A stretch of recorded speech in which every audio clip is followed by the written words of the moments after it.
శ్రీ గురుభ్యో నమః. గురుర్బ్రహ్మా గురుర్విష్ణు గురుర్దేవో మహేశ్వరః గురుః సాక్షాత్ పరం బ్రహ్మ తస్మై శ్రీ గురవే నమః. అస్మద్ గురుచరణారవిందాభ్యాం నమః. నిన్నటి మన మహాభారతంలో ఆ సంజయుడు నేను ఇంక వెళ్ళి వస్తానని వీళ్ళందరి యొక్క అనుజ్ఞ తీసుకుంటే అప్పుడు యుధిష్ఠిరుడు చెబుతున్నాడు, జాగ్రత్తగా వెళ్ళవయ్యా, నువ్వంటే మాకు అందరికీ చాలా ఇష్టము, నీకు కూడా మేమంటే చాలా ఇష్టము, అందువలన నువ్వు ఎప్పుడూ కూడా మా ఎడల చాలా ప్రేమగా ప్రవర్తించేటువంటి వాడవు అని చెబుతూ అక్కడ ఉండేటువంటి వాళ్ళందరినీ భీష్మ, ద్రోణ, అశ్వత్థామ, కృపాచార్య, ధృతరాష్ట్ర, సుయోధనాదులు, అట్లాగే ఆ తల్లులు, అక్కడ ఉండేటువంటి ఆ కర్షకులు, అక్కడ ఉండేటువంటి మంత్రులు, అక్కడ ఉండే వ్యాపారం చేసుకునేటువంటి వైశ్యులు అందరినీ పేరు పేరున చెబుతూ వాళ్ళ కుశల వార్తలన్నీ కూడా అడుగుతూ మేము వాళ్ళ యొక్క కుశలంని అడిగేమని మా మాటగా చెప్పు అని ప్రతి ఒక్కొక్క పేరు చెప్పి ఆ సంజయుడితో చెబుతున్నాడు.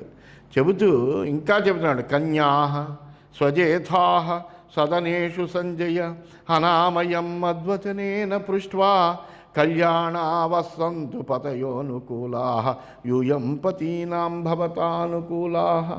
ఆ అంతఃపురంలో అనేక మంది కన్యలు ఉన్నారయ్యా, మా సోదరుల యొక్క పిల్లలు లేకపోతే వాళ్ళ మానవులు, ఇలా రకరకాలైనటువంటి మా బంధుగణం అంతాను. ఆ కన్యలందరినీ కూడా నా మాటగా కుశలం అడుగు. ఓ పుత్రికలారా, మీకు అనుకూలమైనటువంటి భర్తలు లభించుగాక అని నేను ఆశీర్వదించానని కూడా చెప్పవయ్యా. అలాగే మీరు కూడా మీ భర్తలకు అనుకూలంగా ఉండేదురుగాక అని ఆశీస్సులు ఇచ్చానని చెప్పు. అలంకృతా వస్త్రవత్య సుగంధా అబీభత్సా సుఖితా భోగవత్య లఘుయాసాం దర్శనం వాక్చలఘ్వి వేషస్త్రియ కుశలం తాత పృచ్ఛే. ఓ సంజయ, అందమైనటువంటి అలంకారాలు, వస్త్రాలు ధరించి మనోహరమైనటువంటి పరిమళాలన్నీ కూడా పూసుకుని మనోహరంగా ఉండి మాట దర్శనం సులభంగా ఉండేటువంటి వేశ్యా స్త్రీలు ఉన్నారు అక్కడ చాలామంది. వాళ్ళందరినీ కూడా నేను కుశలం అడిగానని చెప్పు. దాస్యస్యుర్యాచియే చ దాసా కురూణాం తదాశ్రయా బహవ కుబ్జఖంజా ఆఖ్యాయమాంకుశలినం స్మతేభ్యోపి అనామయం పరిపృచ్ఛేర్జగన్యం. అంతేకాదు, ఈ కౌరవులందరినీ సేవిస్తున్న దాసదాసీ జనం ఉన్నారు. ఆ దాసదాసీ జనాన్ని, వాళ్ళని ఆశ్రయించి జీవిస్తున్నటువంటి వాళ్ళని, అలాగే ఆ గూని, చెవిటి వంటి అంగవికలులు ఉన్నారు బోళ్ళంతమంది, వాళ్ళందరినీ కూడా కుశలం అడగవయ్యా, వాళ్ళకి మా క్షేమాన్ని చెప్పు. కచ్చిద్వృత్తిం వర్తతే వై పురాణీం కచ్చిద్ భోగాన్ ధాతరాష్ట్రో దదాతి అంగహీనాన్ కృపణాన్ వామనాన్ వా యానాన్ నృశంస్యో ధృతరాష్ట్రో బిభర్తి.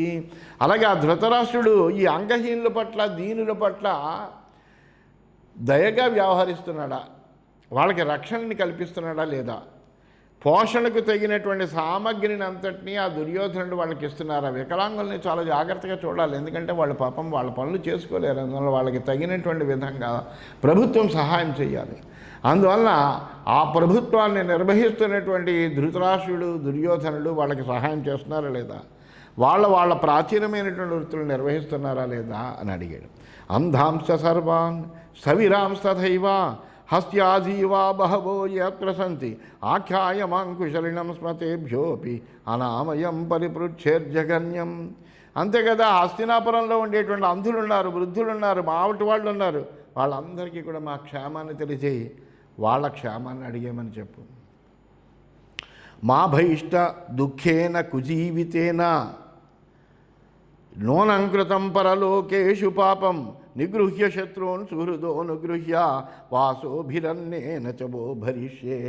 వాళ్ళతో చెప్పు, ఇప్పుడు ఉండేటువంటి కష్టాల్ని, దైన్యమైన ఈ జీవితాన్ని చూసి మీరు భయపడకండి. ఇది తప్పక పూర్వజన్మలో మీరు చేసుకున్నటువంటి పాప ఫలమే తప్ప మరేమీ కాదు. శత్రువుల్ని దండించి, మిత్రుల్ని రక్షించి మీకు అన్నవస్త్రాలు అన్నీ కూడా మేము ఇస్తాము, మీకు కావలసినటువంటి సదుపాయాలన్నీ కూడా మేము చేస్తామని కూడా చెప్పవయ్యా. సంజేవ మే బ్రాహ్మణేభ్య కృతాని భావీన్యథో నో బతవర్తయంతి తాన్ పశ్యామి యుక్తరూపంస్తథైవ తామేవ సిద్ధిం శ్రావయేథాన్ రపంతం. ఆ రాజైన దుర్యోధనుడితో మటుకు ఇలా చెప్పు, నేను కొందరు బ్రాహ్మణులకు వార్షికముకు జీవన వృత్తిని కల్పించాను ఇది వల్ల, కానీ నీ ఉద్యోగులు దాన్ని సక్రమంగా నిర్వహించడం లేదని తెలిసి మటుకు చాలా బాధపడ్డాను. మళ్ళా ఆ బ్రాహ్మణులకు వారి వారి వృత్తుల్లో నేను చూడాలనుకుంటున్నాను. నేను నీలాగానే ఆ వృత్తులన్నింటినీ సముచిత రీతిలో సాగిస్తున్నాను అని ఎవరైనా దోత చేత నాకు కబురంపించమని చెప్పా దుర్యోధనుడితో. నువ్వు ఏ విధంగా అయితే వాళ్ళని చూస్తున్నావో అలా నేను చూస్తున్నాను అని నాకు కబురు పంపమని కూడా చెప్పా దుర్యోధనుడితో. ఏ చానాథా దుర్బలా సర్వకాలం ఆత్మన్యేవ ప్రయతంతేధమూఢా తాంశ్చాపి త్వం కృపణాన్ సర్వధైవ హ్యస్మద్వాక్యాత్ కుశలం తాత పృచ్ఛే. ఎల్లకాలము పాపం తమ శరీర పోషణ కోసమే ప్రయత్నిస్తూ ఉంటారు. వాళ్ళు అంతకంటే ఏం చేయగలరు? అలాంటి అనాథలు దుర్బలురు ఉన్నారు. వాళ్ళకి మా మాటగా అన్ని విధాల వాళ్ళ యొక్క కుశలం అడుగు అయ్యా. ఏ చాప్యన్నే సంశ్రితాధార్తరాష్ట్రాన్నానాదిభ్యో అభ్యాగతా సూతపుత్ర దృష్ట్వా తైశ్చ ఇవ అర్హతశ్చాపి సర్వాన్ సంపృచ్ఛేతా కుశలం చావ్యయంచ. అంతేకాదా దుర్యోధనుడి యొక్క ఆశ్రయాన్ని కోరి అనేక దేశాల నుంచి వచ్చినటువంటి ఆశ్రితులు ఉంటారు, దూరదేశాల నుంచి వచ్చినటువంటి వాడు. వాళ్ళ యొక్క బ్రతుకు సమానంగా సాగుతుందా లేదా అని చూడవలసినటువంటి వాడు రాజే. ఇతర దేశాల నుంచి ఆశ్రయం పొందడం కోసమని మన దేశం వచ్చినటువంటి విదేశీయులకు కూడా మనం సరైనటువంటి ఆశ్రయాన్ని ఇవ్వాలి. వాళ్ళకి ఏ విధమైనటువంటి ఇబ్బందులు మనం కలిగించకూడదు. అందువలన వాళ్ళ బ్రతుకు సమానంగా సాగుతుందా లేదా, వాళ్ళందరూ కులాసగా ఉన్నారా లేదా అని అడుగు. ఏవం సర్వాన్ ఆగతాభ్యాగతాంశ రాజ్ఞో దూతాన్ సర్వదిగ్భ్యోభ్యుపేతాన్ స్పృష్ట్వా సర్వాన్ కుశలం తాంశ్చ సూత పశ్చాదహం కుశలీ తేషు వాచ్యః. ఇదే విధంగా అభ్యాగతులైన వాళ్ళు, ఇతర దేశాల నుంచి వచ్చినటువంటి వాళ్ళు, రాజు దగ్గరికి వచ్చినటువంటి దూతలు, వాళ్ళందరి యొక్క కుశలాన్ని అడుగు. వాళ్ళకి నా క్షేమాన్ని తెలియజేయి. నహీదృశా సంచపరే పృథివ్యాం ఏ యోధకా ధార్తరాష్ట్రేణ లబ్ధా ధర్మస్తు నిత్యో మమ ధర్మ ఏవా మహాబల శత్రు నిబర్హణాయ. ఆ దుర్యోధనుడు సమకూర్చుకున్నటువంటి యోధులందరూ ఎటువంటి వాళ్ళ మహావీరులయ్యా. వాళ్ళందరూ వాళ్ళతో సమానమైనటువంటి వీళ్ళు అసలు భూమండలంలో లేరు. కానీ ధర్మం శాశ్వతమైంది. శత్రువులను ఓడించడానికి నా దగ్గర ఉన్నటువంటి గొప్ప బలం ఏమిటయ్యా అంటే ధర్మమే. ఈ ధర్మం శాశ్వతమైనటువంటిది. ధర్మం ఎప్పుడు విజయాన్ని పొందుతుంది. ఆ ధర్మమే నా ఆయుధం. ఇదం పునర్వచనం ధార్తరాష్ట్రం సుయోధనం సంజయ శ్రావయేథా యస్తే శరీరే హృదయందునోతి కామక్కురూన్ అసపత్నోను శిష్యాం న విద్యతే యుక్తిరేతస్య కాచిత్ నైవం విధాస్యామ యథా ప్రియంతే దదస్వ వా శక్రపురీం మమైవ యుజ్యస్వ వా భారత ముఖ్య వీర. ఓ సంజయ, ధృతరాష్ట్రుడి కుమారుడైన సుయోధనుడికి నా మాటగా తెలియజేయి. ప్రత్యేకంగా చెప్పు. ఈ కురుదేశాలకి శత్రువులు లేకుండా చెయ్యాలి అనేటువంటి నీ మనస్సులోనేటువంటి కోరికే నీ శరీరాన్ని బాధిస్తోంది. అది సిద్ధించడానికి తగినటువంటి ఉపాయం ఏమీ లేదు. నీకు ఇష్టమైనట్టుగా మేము ఉండలేము. అంటే రాజ్యం వదిలేసి నీకంతా ఇచ్చేసేసి మేము ఎక్కడో అడవుల్లో తపస్సు చేసుకుంటూనే జీవనం చెయ్యాలి అంటే అలా మేము ఉండలేము. అందువలన మా చక్రపురి అంటే మా ఇంద్రప్రస్థాన్ని మాకివ్వు, లేదా యుద్ధానికి సిద్ధంగా ఉండు. రెండే మాటలు. మా ఇంద్రప్రస్థాన్ని మాకిచ్చి మా రాజ్యం మేము చేసుకోవడానికి వీలుగా మా రాజ్యాన్ని మాకివ్వు, లేదా యుద్ధానికి రా అని నా మాటగా ప్రత్యేకంగా దుర్యోధనుడికి చెప్పవయ్యా. ఇది శ్రీమన్మహాభారతే ఉద్యోగపర్వణి సంజయయాన పర్వణి యుధిష్ఠిర సందేశే 30ోధ్యాయ. ఈ విధంగా శ్రీమన్ మహాభారతంలో ఉద్యోగ పర్వంలో సంజయయాన పర్వం అనే ఉపపర్వంలో యుధిష్ఠిర సందేశం అనేటువంటి 30వ అధ్యాయమైంది. 31వ అధ్యాయంలోకి మనం ప్రవేశించాం. ఇంకా యుధిష్ఠిరుడు ఇంకా చెబుతున్నాడు, తను కొనసాగిస్తున్నాడు ఇంకా సంజయుడితోటి ఈ విధంగా. ఇంకా నీకు చెప్తున్నాను వినవయ్యా. ఉత సంతం అసంతం వా బాలం వృద్ధం చ సంజయ ఉతాబలం బలీయాంసం ధాత ప్రకృతి వసేవ. సంజయ, మంచివాడైనా చెడ్డవాడైనా, బాలుడైనా వృద్ధుడైనా, విద్యావంతుడైనా విద్యాహీనుడైనా, బలవంతుడైనా బలహీనుడైనా ఎవరైనా సరే వాళ్ళనందరినీ కూడా బ్రహ్మ ఎప్పుడూ కూడా తన అధీనంలోనే ఉంచుకుంటాడు. బ్రహ్మరాతను వీళ్ళెవరూ కూడా మార్చలేరు. పుత బాలాయ పాండిత్యం పండితాయోత బాలతాం దదాతి సర్వమీశాన పురస్తా శుక్రముచ్చరన్. ఈశ్వరుడు ప్రాణులందరికీ కూడా వాళ్ళ పూర్వజన్మకృతమైనటువంటి కర్మానుసారంగానే ఫలాలన్నీ ఇస్తాడు. ఓ బాలుడికి మహాపాండిత్యం ఇస్తాడు, ఒక వృద్ధుడికి బాలత్వం ఇస్తాడు, వాడికి ఏమీ పాండిత్యం ఉండదు, చంటి కుర్రాళ్ళలాగే ఉంటాడు. అందువల్ల అంటే ఒక మూర్ఖుడిని విద్వాంసుడిగా చేయగలడు, విద్వాంసుడిని మూర్ఖునిగా కూడా చేయగలడు. ఇవన్నీ కూడా భగవంతుడు చేయగలడయ్యా. బలం జిజ్ఞాసమానస్య ఆచక్షీథా యథా తథం మధమంత్రం మంత్రయిత్వా యథా తథ్యేన హృష్టవత్. ఈ దుర్యోధన ధృతరాష్ట్రులు మా బలాన్ని గురించి అడిగితే ఉన్నదొన్నట్టుగా చెప్పు. తర్వాత వాళ్ళ ఆప్తులతో సమాలోచన చేసి కర్తవ్యాన్ని వాళ్ళే నిర్ణయించుకుంటారు. మా బలం ఏమిటో చెప్పు.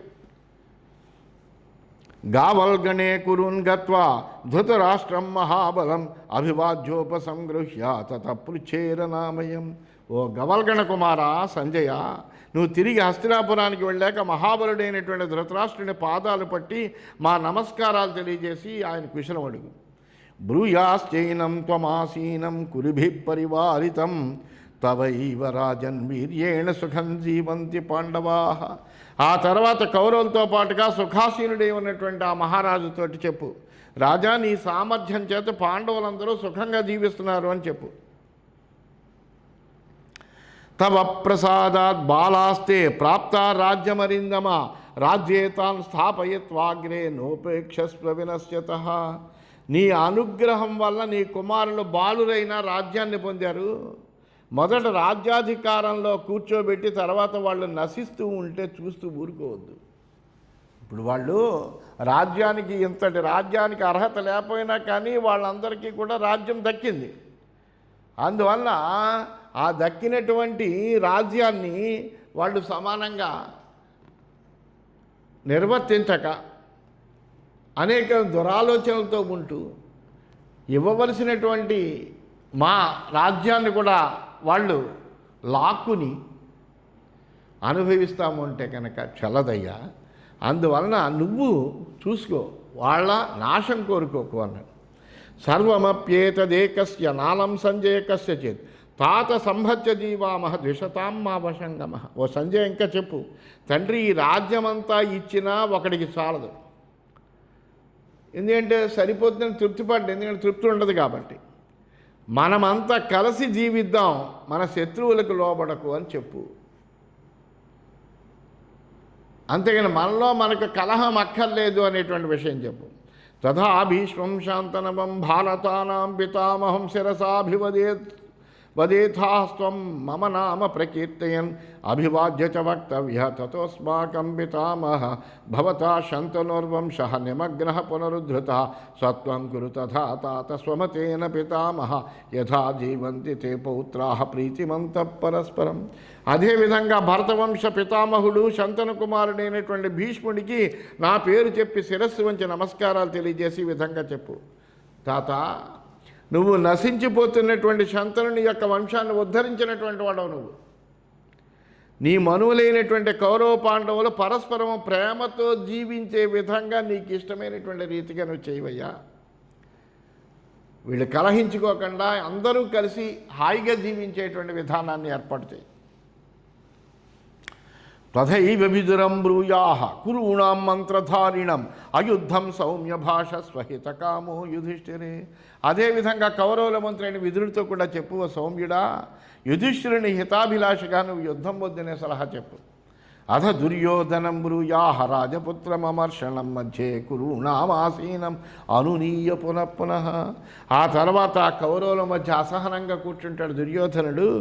ఆ దుర్యోధనునితోటి అనునయం చేసి ఈ విధంగా చెప్పు, అపాపాం యదుపేక్షస్త్వం కృష్ణామేతాం సభాగతాం తద్దుఃఖమతితిక్షామ మా వధిష్మ కురూనితి.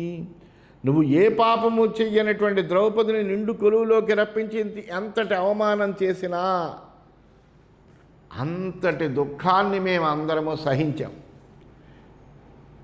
కౌరవుల్ని మేము చంపుకోము, ఎప్పటికీ మేము చంపుకుందామనే ఉద్దేశంలో మేము లేము. ఏవం పూర్వాపరాన్ క్లేశాన్ అతితక్షంత పాండవా బలీయాంశోపి సంతో యత్సర్వం కురవో విదు.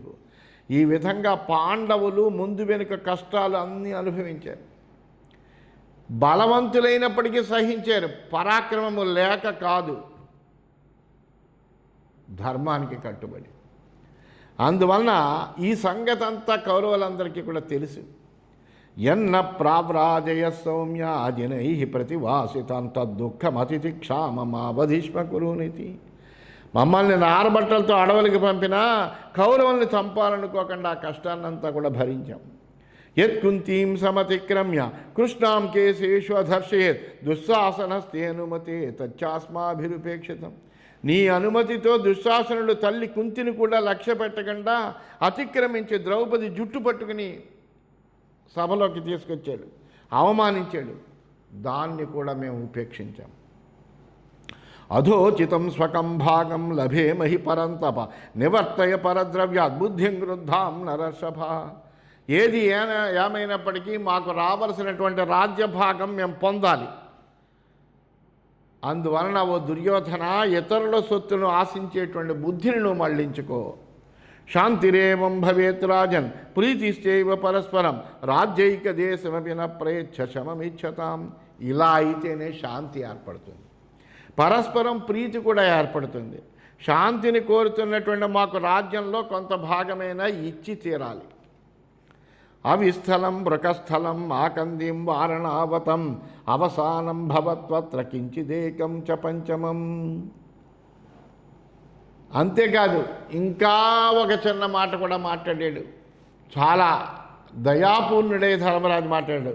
అవిస్థలం మృకస్థలం మాకంది వారణావతం, ఈ నాలుగిటితో పాటు ఏదో ఒక ఐదోటి కలిపి మాకు రాజ్యభాగం ఇవ్వు.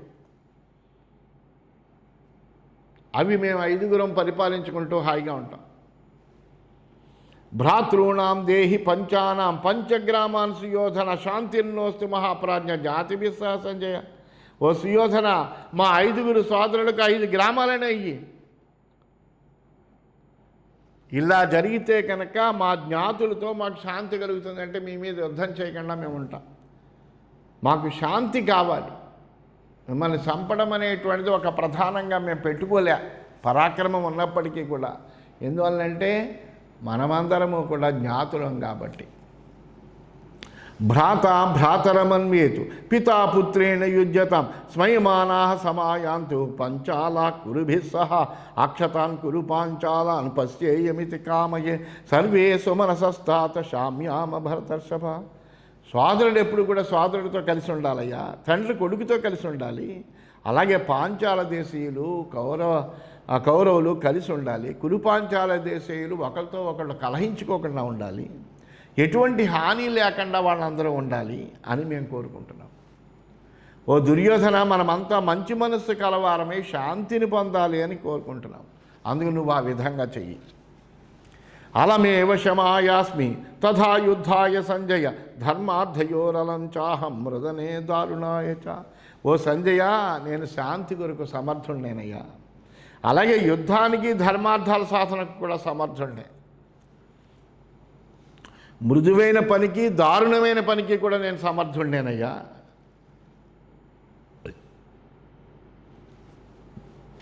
అని చాలా చక్కగా సంజయుడికి ఎంతో గొప్పగా తన మనసులో ఉండేటువంటి మాటల్ని ఎంతో ఉదారంగా దుర్యోధనుడికి తెలియజేయమని, మాకింత రాజ్యం అయిపోతే 5 గ్రామాలైనా ఇవి చాలన్నాడు. ఎందుకంటే మేము మీతో యుద్ధం చెయ్యాలని మనసావాచ కోరుకోవట్లా, అందరూ కలిసి జీవించాలనే కోరుకుంటున్నాము. ఎన్ని తప్పులు చేసినా మిమ్మల్ని క్షమిస్తున్నాం. ఎందువలన?